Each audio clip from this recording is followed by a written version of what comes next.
welcome to another episode of This Works for Us. We have some special guests with us today, and that's Mr. and Mrs. Connie and Victor Barnes. How are y'all doing today? Hi. Doing great. Doing great. Look at that. Love to hear it. This is awesome. So before we get into, I guess, any further introductions and things, I do have a question, icebreaker, if you will. And that question is, if you had to choose one song as the soundtrack to your marriage, what would it be and why?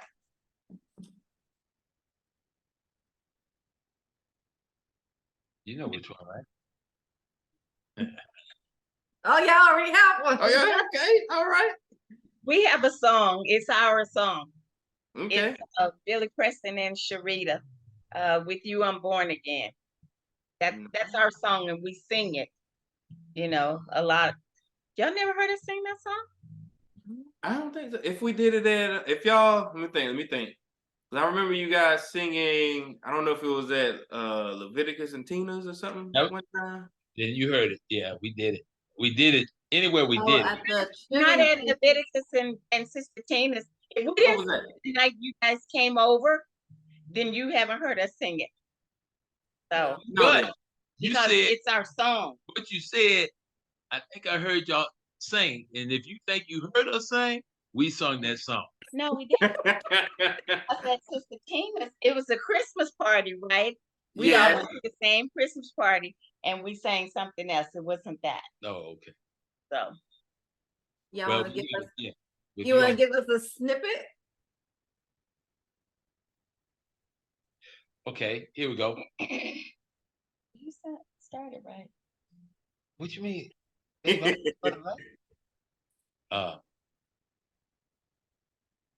We got it. Go We'll ahead. give you a snippet. So That's a snippet. That's cool. All right. Well, if it's just a snippet, you go ahead.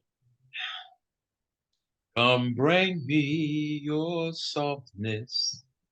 Comfort me through all this madness. Woman, don't you know with you I'm born again? Give me your sweetness. Now there's you, there is no weakness. Lying safe within your arms, I'm born again. That's a it. snippet. Thank you. I love it. I don't have golden pipes. There ain't no song we singing over here. Well, if you take a shower, you will have golden pipes. You're right. Everybody can sing in the shower. There you go.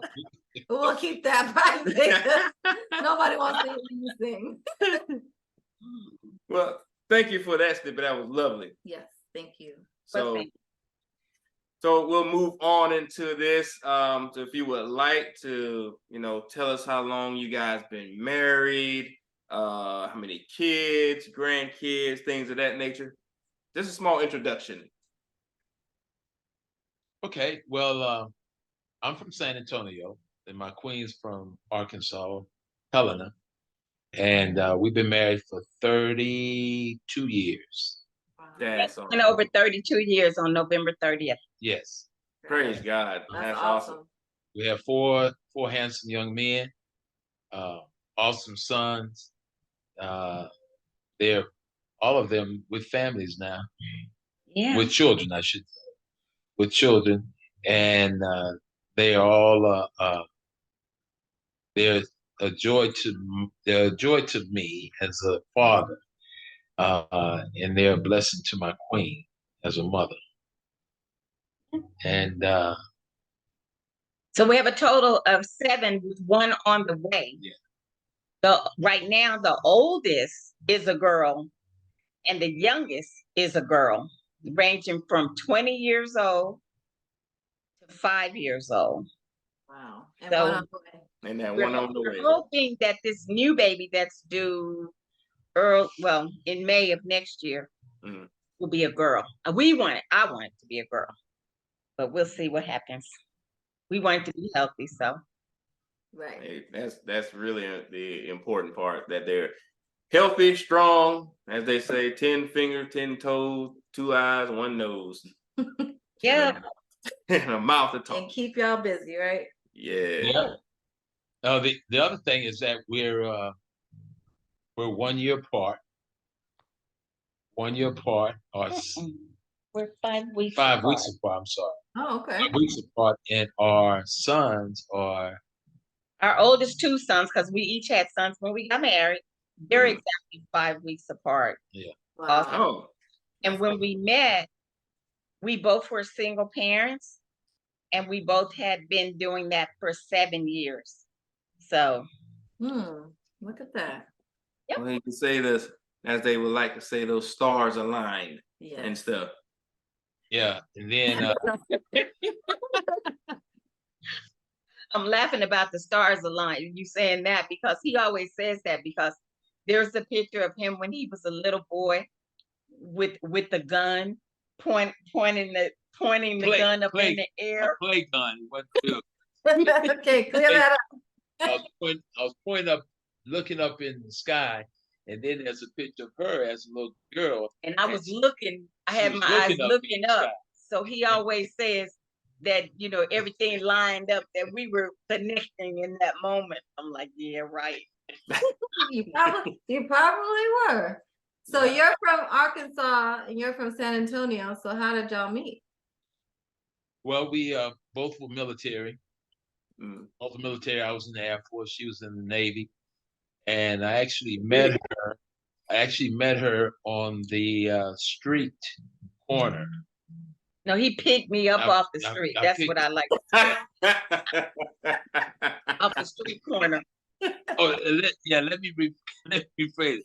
I didn't pick her up or meet her on the street corner. Well, I actually did meet her. I saw her before at a party. I said, "Man, that woman sure is fine." And so she's looking good. Yeah, but she wasn't giving me no play at all, no kind of, give me no attention. So I said, okay, that's all right, because I'm a patient man. I'm a marathon runner. So anyway, I sat there and I said, okay. So so we wind up, I was getting ready to have a fashion show. We was in Homestead, Florida. And so I had to go out, and I was, selling tickets and stuff and trying to let people know about the fashion show. So I saw her and her friends. And so I said, man, there she go again. So I stopped, got out the car, and then I went and threw my game on her. She looked at me. Now, I can't tell you. Probably like this. I can tell you. I can tell you what she said, but you might have to. You probably edit might have to edit that. But I'm gonna go ahead and tell it anyway. You want Go me ahead. to? All right. Okay. So I got out the car and I said, "Hey, you know what? Hey, I'm having a fashion show at the Marriott Hotel, and want to know would y'all like to come?" Well, my sister here, she said, I said it's gonna be no, she said, I don't want to. What were your exact words? Are there going to be any Black businessmen there? Because I'm tired of these base niggas. I want to meet a Black businessman. Understood.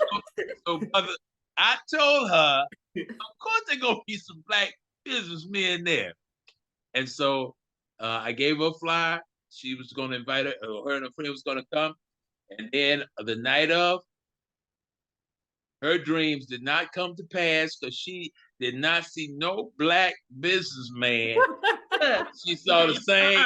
She said, listen, it takes me to tell it, because I told you guys we were single parents, right? Mm-hmm. So I was getting this, I had a little bit of child support. When I say a little bit coming in, it was a little bit. I took my whole child support check because he told me it was going to be some Black businessmen there. I spent my whole check on getting a dress, getting my hair done. And, you know, so I could look good to meet the Black businessmen. Uh-huh. When we got there, my girlfriend and me that was on the corner with me, I got livid because I told her, girl, look, it's these same base niggas and they got women with them already. You know, so it was just, it was pitiful. It was pitiful. But the show was good. The event was good. She was upset because she didn't get her dream, but she did get her dream because shortly after that, when I had to go, I saw her the next day. And because I think my son was staying with her. And so when I went to go pick him up, she came to the door and I said, "Did you have a good time?" And she gave me this look. And what was your words? What did you say to me? And let me tell you, I had a come to Jesus meeting that night when I got home because I realized I had spent the whole child support check.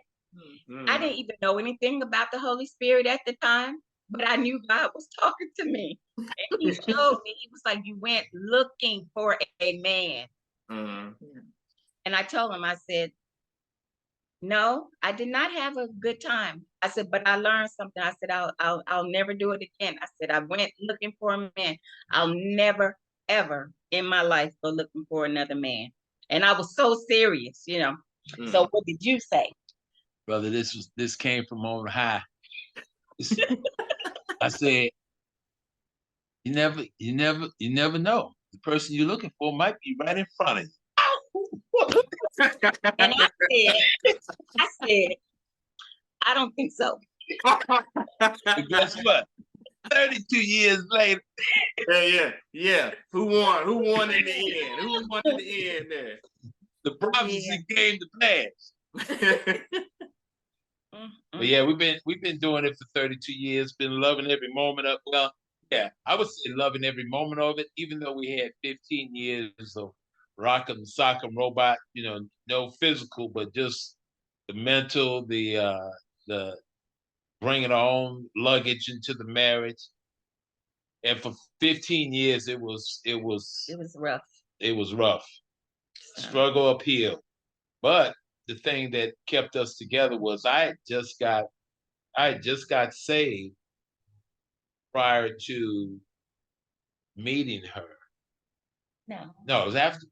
It was after we met. Yeah, after and we before we got married, he got saved. To the bone. Because I knew about Christ through my grandmother, but I never really had a relationship with him, and I never had the experience. And when I got saved for real, the Lord had told me she was the one I was going to marry. And from that point on, hey, we've been rocking. Yeah, but you know what was funny? He told me he got saved, right? And I said to him, and I do kind of believe this, I still believe this 32 years later. It was like, oh, everybody gets saved in a crisis. You know, I said, we'll see. But it stuck. You know, it did stick. He never went back. He went full speed ahead. But when he first told me that, because he was in a little crisis.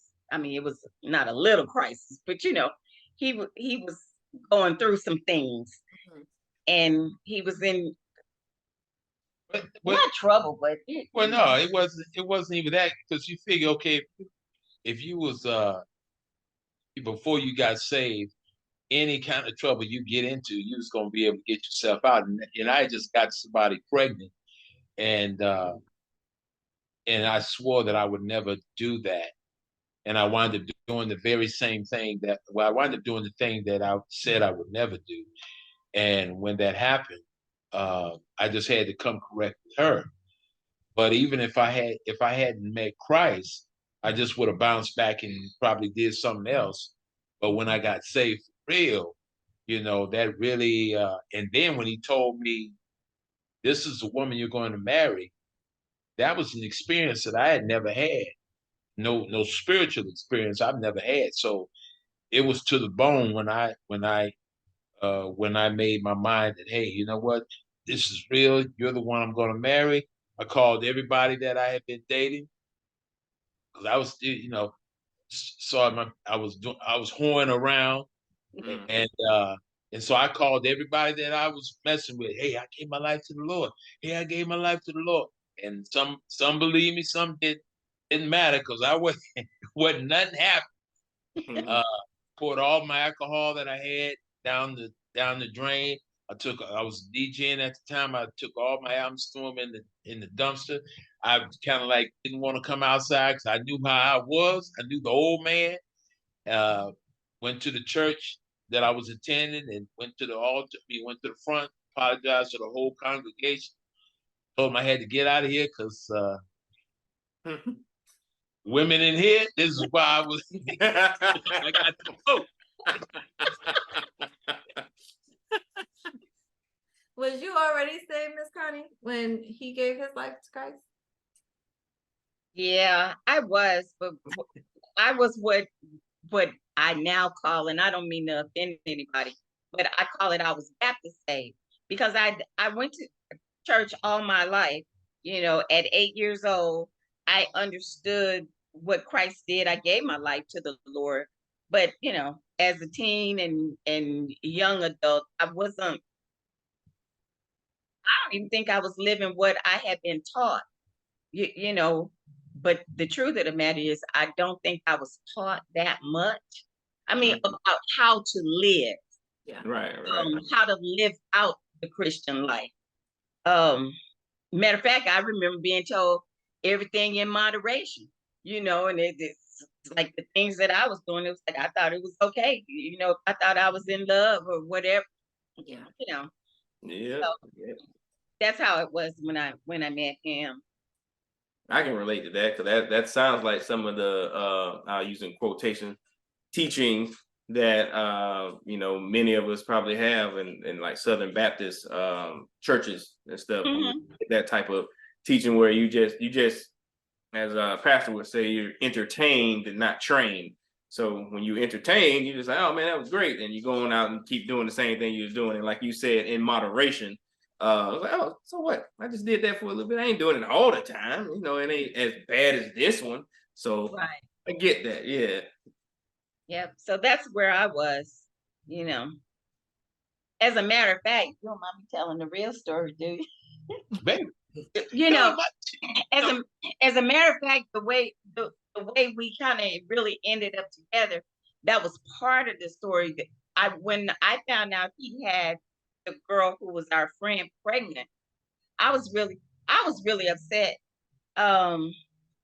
because we both were in a group that he had started, and she was like my friend, and I was. Wait, man, I think you're gonna tell all that. Yeah.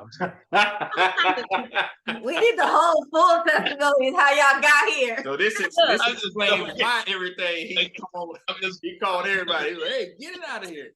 I am with you, brother. Let me get my story out. So I was trying to act all crazy with him about his situation. And when he told me, I told him, you don't need to leave my house, because he had come to my house to tell me. And so I just went through a whole little trip with my girlfriend and telling her, I can't believe it. I can't believe it. And while I was doing all this stuff, the Lord began to talk to me. And again, I didn't have any training about the Holy Spirit or anything, but I knew that God spoke. And he began to talk to me, and he said, oh, you need to go over there and talk to him, and you let him know that I still love him, because he was broken when he told me about it. And the Lord reminded me where I was a year before. What my life looked like a year before. I.e., had an affair with a married man, got pregnant, knew I couldn't have 2 kids, by myself, chose to get an abortion, because I didn't want to. I knew that was wrong, But it's like, but I'm not having 2 kids. And this man that I had gotten pregnant with, when I met him, he had only been married for 2 days. And we hooked up and we like got along really good and stuff. And his wife had never come to Miami where we were. And she was going to be coming. So I knew in my mind, it's like, you're not going to be able to walk in the commissary big and pregnant. You're going to see them, you know, because he told me, he said, I will help you, but I'm not going to acknowledge that child. I can't. That's what he told me. And I said, I saw myself. Do you think you're going to go in the commissary, see him and his wife walking, you big and pregnant, and not walk over there and be like, hi, my name is, and this is your husband's illegitimate baby? You're not going to do that. And I just felt like no woman deserved that. You know, it's like, she doesn't even deserve. I just couldn't go there in my head, you know. And what happened was my Sunday school teacher at the time and the lady who was over the singles ministry, they really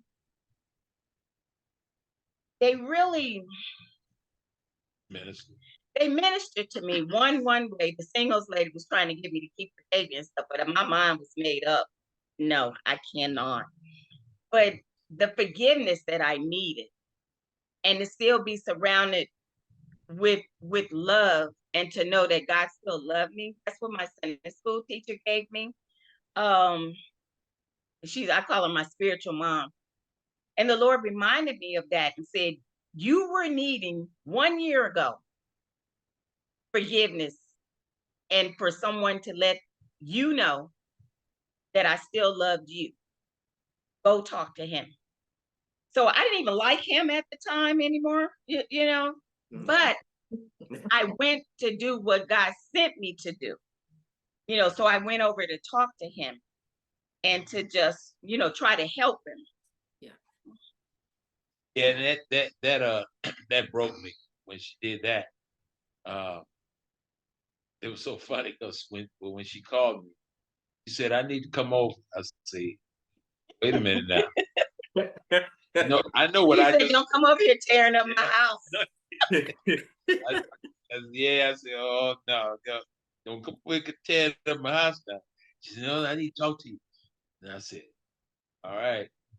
Came and told me what God told it, and I broke, man. I started crying and just said, you know what? And I think because I knew it was genuine, because it hit me like a sack of rocks. Because I don't think I had cried in a long since I was a kid. And so when she said that to me, that God told me he loves you, that man, it just did something to me. And so I had this experience. The experience was with all the stuff that I had done, there was a part of me that was like I was there with her, but I was also away. It's like you had vision. Yeah, it's almost like I had an out of body experience where it was just me and God. And I couldn't see his face, but I just remember him saying, this is what my peace is. You got to go walk that thing out that you created. Yeah. But this is what my peace is like. And then all of a sudden, boom, it went back. I see her in front of me. And then he says, and that's the woman you're going to marry. And I don't remember nothing after that as far as how she left the house. All I remember is what I did after she was gone. Just total everything, just got rid of everything. Now, how do you think, going through that experience has benefited your marriage now? Well, now it's like everything that I do, I do it because of my love for her, but also my love for Christ, mainly. And, I believe for me, because I had the experience, that it just means something totally different. It means so much more to me. And I don't believe a lot of people have had the experience with God that is needed to ground you. I believe we know, like, it's like before I had the experience with Christ, I knew about Christ through my grandmother. Mm.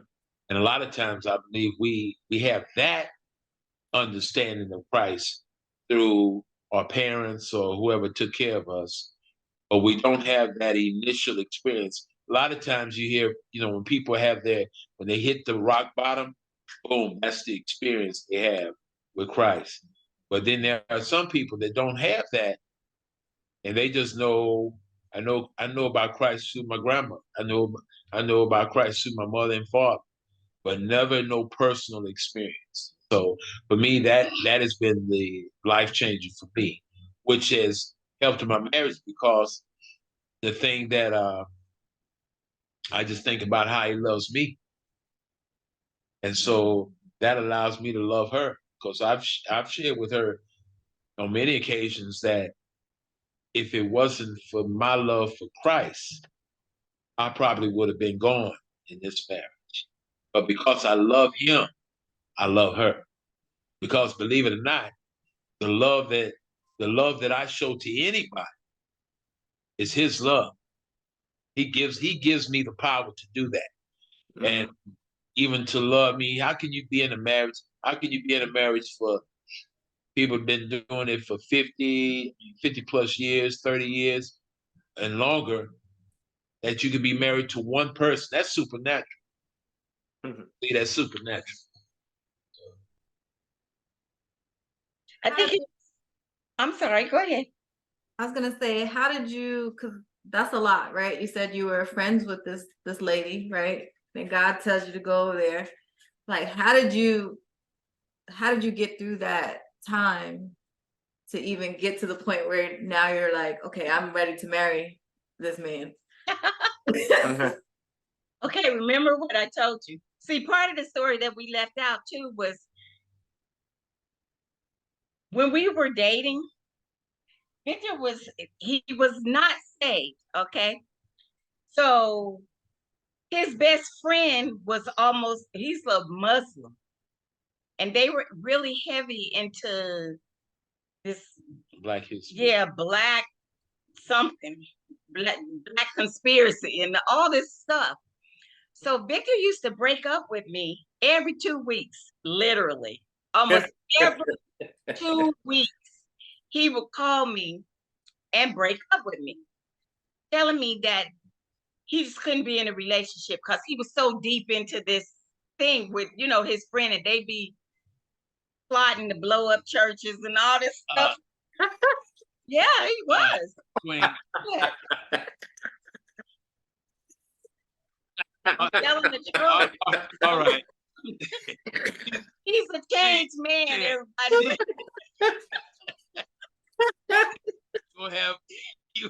You had the FBI come to my house.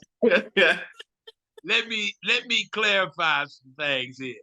Okay. That was DC. One, we was heavy into Black awareness, Black history, and all that. And she's talking about blowing up churches. Didn't want to blow up no church. Now, what we was talking about doing was there was a in Homestead, Florida, in some parts of Florida, there are churches on every corner, but you also have liquor stores on every corner. Mm-hmm. So the thing that I had a problem with was, how could you have all these liquor stores and all these churches right next to the liquor store? There should be, shut down the liquor store, because we understood what was going on with the liquor stores as far as handicapping the Black community. Mm-hmm.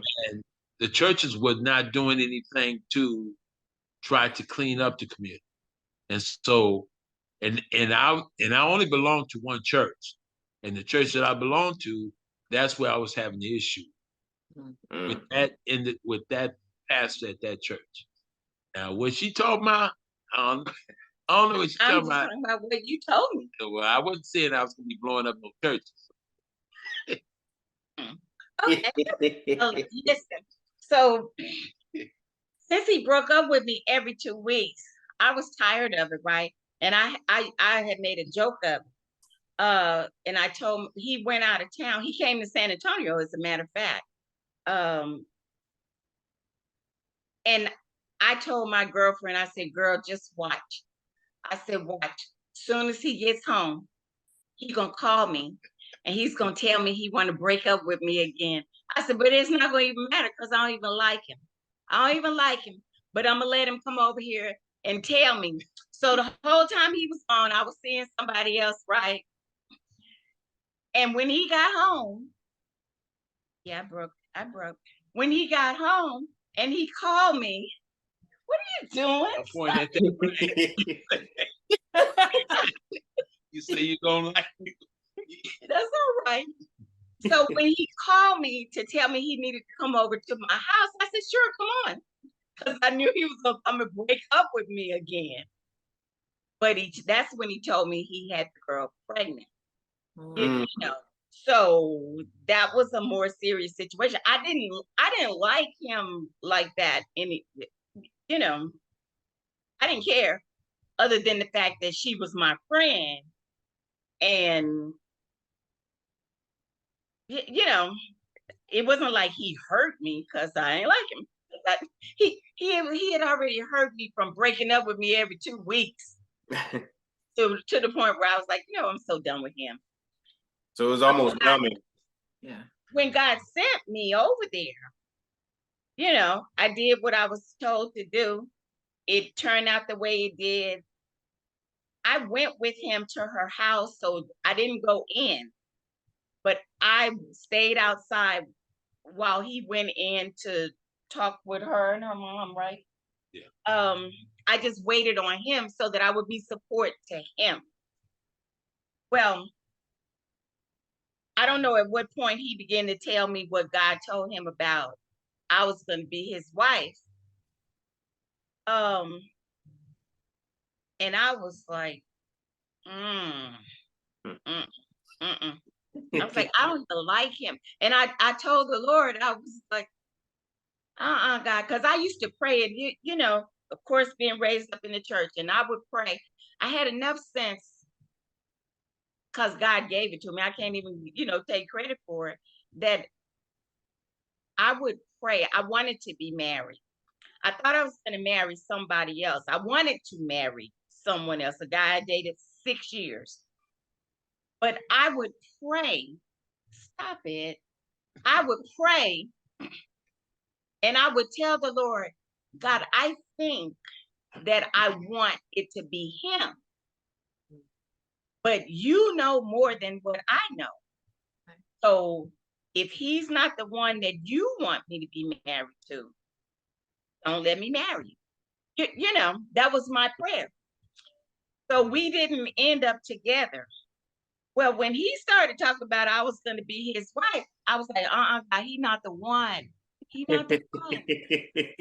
So I had to start praying. And I just said, you know what? If he's the one, you're going to have to put love for him in my heart because I don't feel nothing. And I didn't. But I gave God room to do that. And I'll never forget when I felt something, I was like, oh no, he's the one. Because I was just hanging out with him, and then I felt something one day, and then I knew, because God began to show me my prayers. I didn't even remember that I would pray like that. And he just started flashing my prayers in front of me, of me praying, you pick the one. If he's not the one, then don't let me marry him. And you pick the one. And boy, when I knew it, it was. I was running that marathon, brother.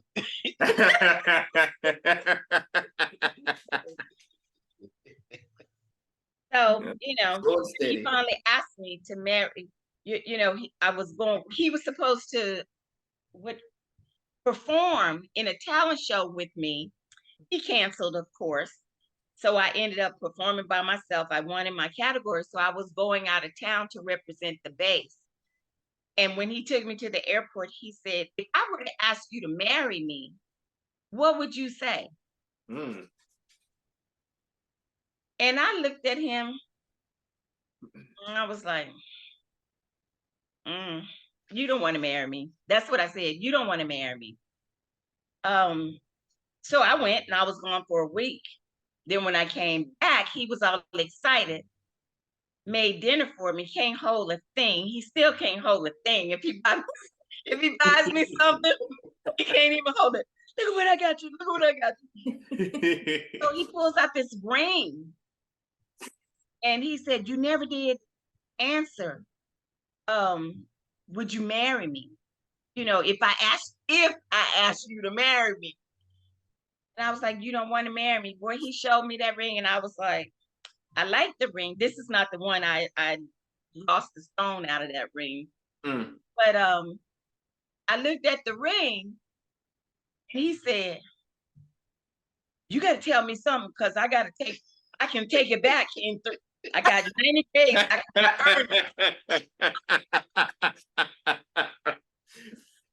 I told him, I said, you don't want to marry me. I said, but I tell you what, I'll wear your ring. I'll wear your ring. I said, and in 3 months, we'll come back and talk about it. Right before 3 months, we'll have a talk. And if you still want to marry me, then we'll talk serious. I said, but in the meantime, I'm gonna wear that ring, you know. Now, you know what's so crazy? This had nothing to do with me. When I asked, he asking her to marry me, it had nothing to do with me. So I don't care what would have happened. I still would have been persistent in getting her to marry me because God told me that's the woman you're gonna marry. So it had nothing to do with me. I don't care what she would have been saying. I'd have been like hanging. I probably would have still been saying, hey, we supposed to be married. God say for you to marry me. So silly. And I'm gonna stay here until you do. But Yep. of course, it's history. We did end up getting married, but you asked how did all of this benefit our marriage? Mm-hmm. The thing is, we talked a lot. I think in that phase of our relationship, we talked a lot.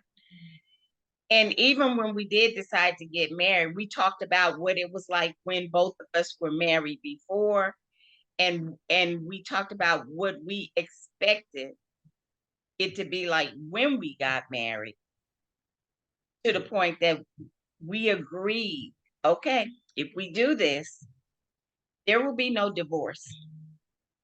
There just won't be a divorce. I had been divorced. He was divorced. And I told him, I said, because the first time I got married, I was just excited about getting married. And this is so funny. I never asked myself one time, did I want to spend the rest of my life with that guy? With Jody's dad, I never even thought about it in that sense of spending the rest of my life with him. But after we got divorced and everything, and I really realized it. It's like, you make a vow to God when you're getting married. I'm not standing up there again saying, now that I understand, I can't do that again. So if we marry, there won't be a divorce. And he said the same thing. So that's how we approached our marriage. We agreed there will be no divorce. We will either work it out, we will be miserable, or we will work it out. But we're not getting a divorce. Yeah. So like he told you earlier, those first 15 years, we were rotating between being miserable and working it out. So. Yeah, it was that was pretty that was an experience in itself because a lot of things had happened. A lot of things had happened during those 15 years from we lost We lost three kids from miscarriage. We think we ran through financial hardship to where we filed bankruptcy. No. Oh yeah, Yeah, during we the did. first 15. Yeah, Yeah. we filed bankruptcy. The loss of, but no, that wasn't during the 15 years. Just she had a nervous breakdown at one point. My kids were out there. I was working a job where I was working swings, mids, and graveyards, so I really had no control as far as uh, just control over what was going on in my house. The we got hurt by the church during our time while as Christians, and all these things were kind of new for us, and just not really understanding. When you're on this journey, a lot of things are new. Never been here before, never experienced breakdown, never experienced financial hardship, never experienced being hurt by the church, never experienced, and all of these things, as you're growing up. Plus, not to mention, we had stuff that we were that affected our childhood. So we came in with baggage. Mhm. Came in with A lot of baggage. baggage. And then even when we got married, it was so funny. We'll be driving too. We was talking. We said, okay, so we're gonna lay everything out on the table. We're gonna lay everything out on the table. Okay, I slept with this girl.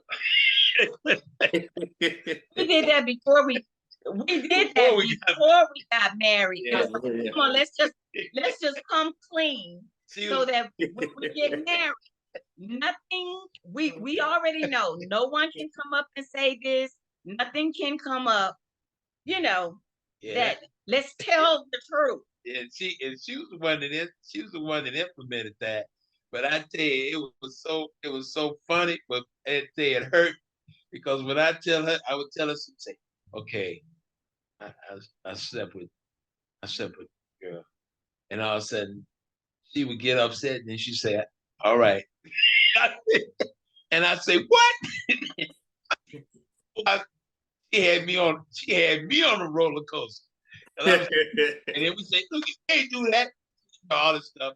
But it was just good that we was able to open up, because I think that sometimes in couple and in marriage relationships, we there's not enough communicate open like that.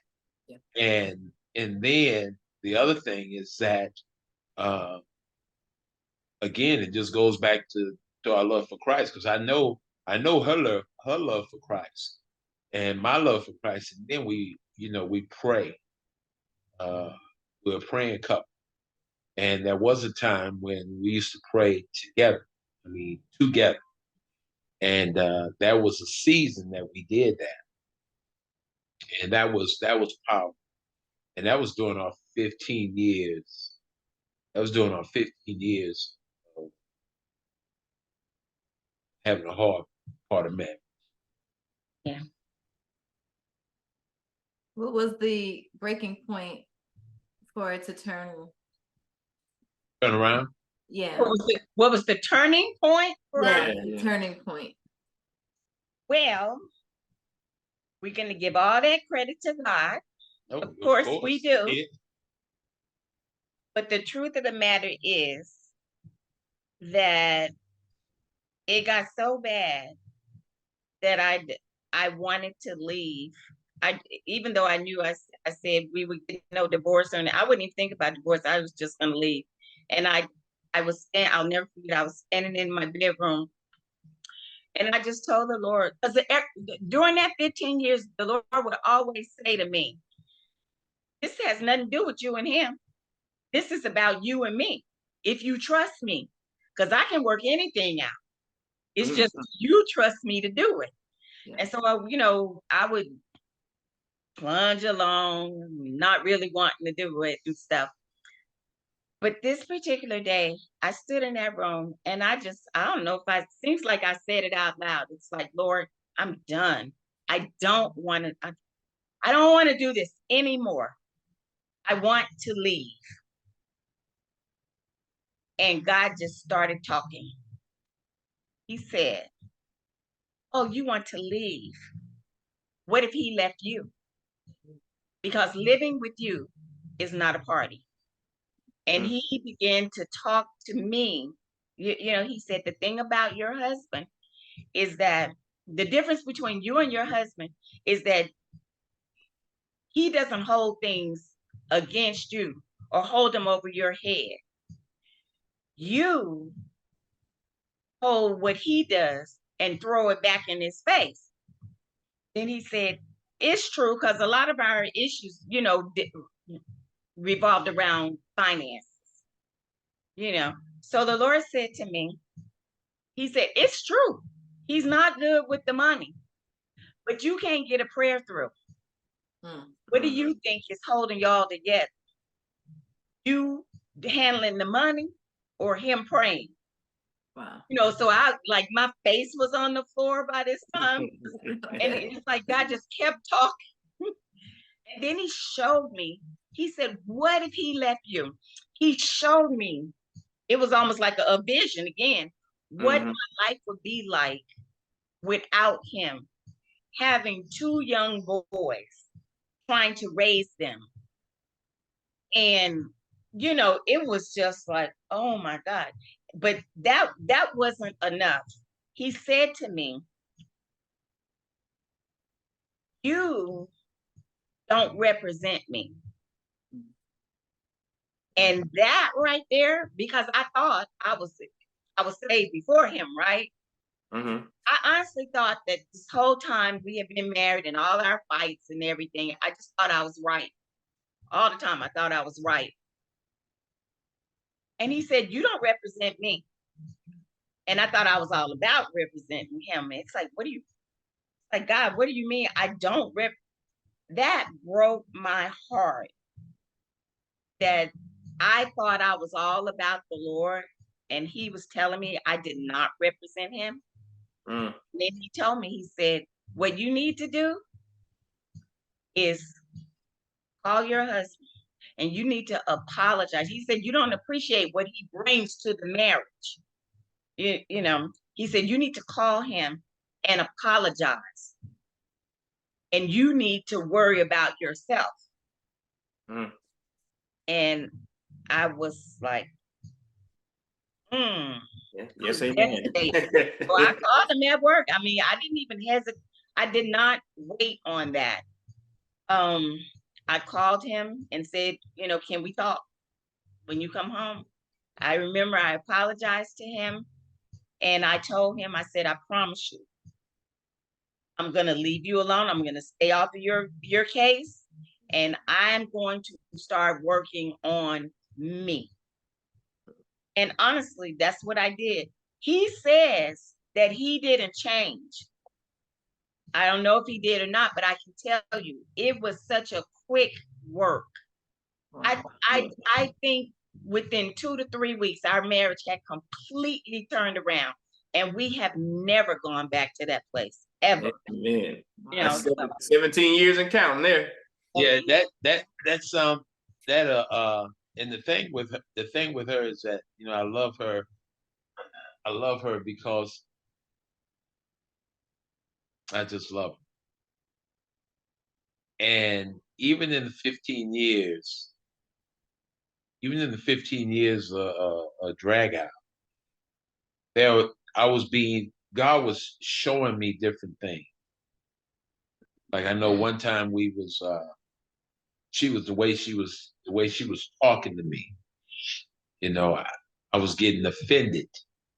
And I remember the Holy Ghost told me, he said, don't listen to how she's talking. Listen to what she's saying. And because he said sometimes she she can either be your wife, she can be a woman of God. She can either be your wife or a woman of God. You got to know the difference. Who's talking? A wife or is it a woman of God? And at that time when I got offended, it was a woman of God in her that was talking to me. Now, I would always share with her that, you just can't talk to daddy any kind of way, because if you do, I'm not hearing. And even with our sons, you just gotta. I always say, gotta use more finesse. Gotta use finesse. But it was little things that I was being taught. Time when she was going through depression, where I had to pretty much take care of her and the kids, and just watching her go through that, and me not being able to do anything except pray and do what I could do around the house. Well, one, that really hurt me, because here's my queen and I can't even protect. I can't get in there and physically do anything. And it put my trust and dependability in God, and knowing that if I pray, He's going to do it. And I was having a lot of personal time with God, even with dealing with my boys, just how to father them. There was a point when I said, Lord, I don't know. I say, I don't know how to be a dad. My dad wasn't there. I don't know how to be a father to my kids. I don't really even know how to be a husband. And I just remember God saying, I know, I'm going to show you. And I just grabbed hold to that. And, so it's all about the experience. But during our 15 years, there was a lot of real close personal time with Yeah. Wow. That's some amazing stuff. Real helpful, insightful things that, so many different couples, especially, 32 years of marriage, to go through something that long. I can probably hear people like 15 years of being miserable and working it out. Oh no. Oh yeah. We gonna go ahead and sign them papers and get out of here. I ain't got time for that. Well, see, that's what's wrong with this generation now. They don't truly believe in, marriage in its fullness and stuff, and especially the stuff that you guys talked about earlier on. That we said you decided that, hey, we're not getting divorced. We're either gonna work this thing out. And to go through something like that, that's something special. And that's something that, God worked, mightily in your relationship and marriage. So for a couple like ourselves, we're 12 years in, and to hear something like that is very awe-inspiring. Well, Sean, the thing again is that it wasn't us. It was the love it was our love for Christ. It was His love for us. It was just His love coming through us with each other, that we was able to show, even to weather the storm. Because even though we were saying, there will be no divorce, that was us talking. Yeah. But just like she told, she was ready to take it out. And for me, I had, we got married when I was born again, and it was real. So I don't know how to exit out of that. Yeah. Mm-hmm. So even though she said I was ready to get on out of here, and even when we got to a point, I think there was a point where I said, look, I don't know how to quit. I don't know how to quit. You do what you got to do. But it's only two things that I have not quit on. I mean, when I say don't know how to quit, I don't know how to quit this marriage. I don't know how to quit. When I got saved for real. When we got married for real, because God said, you're the one I'm gonna marry. So all I know is that I can't quit that. Mm-hmm. So you do what you got to do. I'll be here. You take kids. It don't matter. But I ain't quitting. Yeah. And I was up for whatever she had to do. I mean, honestly, whatever she had to do, I'd have still been waiting for her because God said it. And if he said it, if that's the woman I'm gonna marry, he didn't say divorce her. And that was another thing. If God said it, then that means the marriage is supposed to work. Yep. If there's an issue, it's something we're doing. It ain't nothing he's done. It's something we're doing. And so that was the key. That's the only thing that registered in my head. Look, it's something that we're not doing. And I was always asking God, during our 15 years of, having it hard, I was always asking God, show me, help me to understand what she keeps saying. Because she was always saying, you don't understand. I'm saying, Lord, help me understand. I wanna understand what she's talking. I'm not getting it. And it was it's pretty frustrating because I felt like I was walking on eggshells, just creeping around the house. I didn't want to mess up, I had to get her riled up. And, it was You just, didn't want to do nothing to get me riled up, but you got me plenty riled up plenty of times. yeah. That was some stuff that I wasn't disciplined in. No, Like I'm talking about, did we tell you guys the exorcism story? Was that when you was in? Well, I think you told told us us, during that. no, they need to hear this story. Yeah. Yeah. When we were butting heads all the time, always fussing and fighting, not fist fighting or anything. We were always into it, and it was just so crazy. And so my husband, being the newly saved brother that he was, and he was reading all these books and he was building himself up in the Lord. And he happened upon a spiritual warfare book. Yeah. Yeah, spiritual warfare. Because I kind of like went into my own little thing of just trying to. We was over in Okinawa, and over there they worship the dead, and so I was heavy into reading about spiritual warfare and stuff. And so I'm her and I, we was going through our issues, and I'm reading on this spiritual warfare, and it's saying about how you can tell if a person's possessed. I can tell if a person's possessed, and I'm reading all through it, and I said, something. She wasn't my queen at the time. She said, that sounds like my woman. But I'm reading it saying what to do. And I walked in the bathroom. No, that's what the book said. Oh, the book said, before you go, you say, if you're serious about spiritual warfare, no, it cautions you from turning to the next page unless you're serious about spiritual warfare.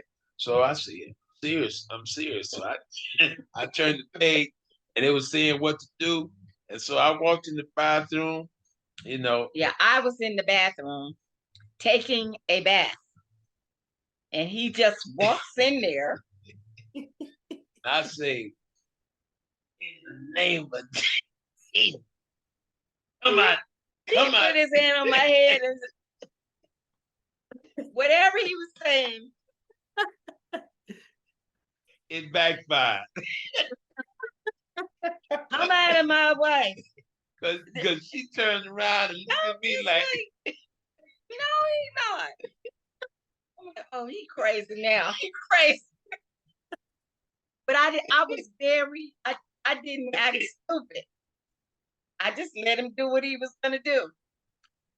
And after he finished, and she had one of them exorcism moments like, I said, let me tell you something. I don't know what you think you have seen in me, but if you ever do that again, you're gonna see some demons. You're gonna see some demons come out of me. Don't you ever. He was like, yeah, I backed up out of there like like a scared puppy. I was like, oh no. Bet you put that book down. That's one of our, moments, our historical moments in our marriage. I tell you, we laugh about it now. It was funny then, but it brings us a lot of laughter now. But you know what? The awesome thing is that we have so many moments like that, and now when we do it, we're quick to bounce back. We don't go through a whole 2-week cycle of being upset with each other.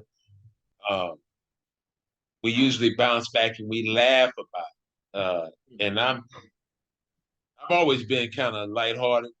Really don't let stuff ruffle me, especially now me being born again and just my spiritual walk. I just try to be real careful about what I say to her, because I know that I don't always get it right. I know that I can say something that can mess her up, and vice versa. Now as we're older, we just kind of like just want to live where we can just flow. And I think for us, it's all about keeping the marriage spicy, because I love keeping marriage spicy. Amen. Amen. What's up, podcast family? We just want to say thank you for tuning in, watching our episodes.